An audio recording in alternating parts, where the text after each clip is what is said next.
Bonjour, la vidéo d'aujourd'hui porte sur le chapitre 3, les sources de lumière colorée. Il s'agit de la deuxième capsule, la couleur des corps chauffés. Un corps noir est un objet idéalisé qui absorbe toutes les radiations lumineuses envoyées sur lui. Ainsi, on admet qu'il n'émet que des rayonnements qui lui sont propres. On le considère comme une source primaire de lumière. À température ambiante, le corps noir n'émet pas de radiation visible.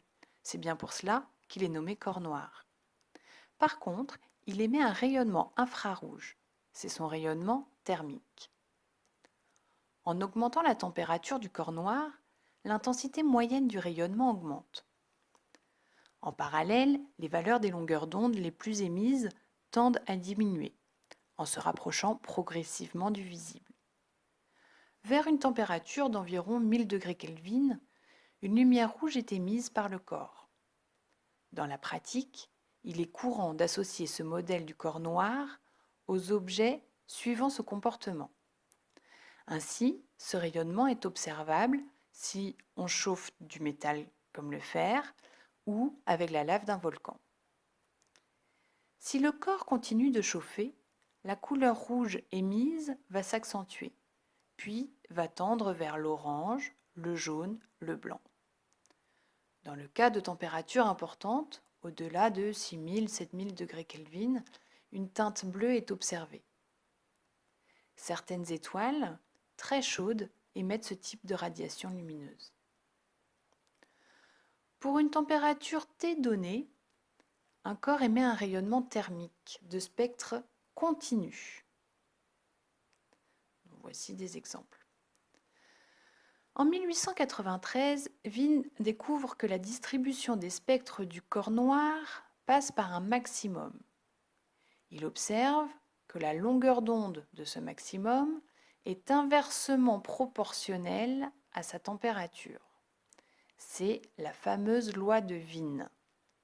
Il obtiendra le prix Nobel de physique en 1911 pour ses travaux. Cette loi de Wien peut s'écrire sous forme de la formule suivante. Lambda max égale 2,898 multiplié par 10-3 divisé par la température. Dans cette formule, lambda max est donc la longueur d'onde maximale, d'intensité maximale, et elle s'exprime en mètres. T est la température en degrés Kelvin. Et la constante est en Kelvin mètre, mais il vous sera rarement demandé son unité. Dans la loi de Wien, la température s'exprime en degrés Kelvin, qui correspond à l'unité du système international. Cette température est aussi appelée température absolue et a comme origine la plus petite température qui puisse être atteinte, c'est-à-dire moins 273 degrés Celsius. Si on prend θ, la température exprimée en degrés Celsius, et T, la température exprimée en degrés Kelvin, alors la relation entre les deux est T égale θ plus 273. Cette formule est à connaître. La loi de Wien peut être utilisée pour déterminer la température d'une source chaude, dont le spectre et lambda max sont connus, ou inversement, il est possible de déterminer lambda max à partir de la température d'une source chaude. La première utilisation reste la plus courante, elle permet notamment de déterminer la température de surface d'une étoile. Created using Powtoon.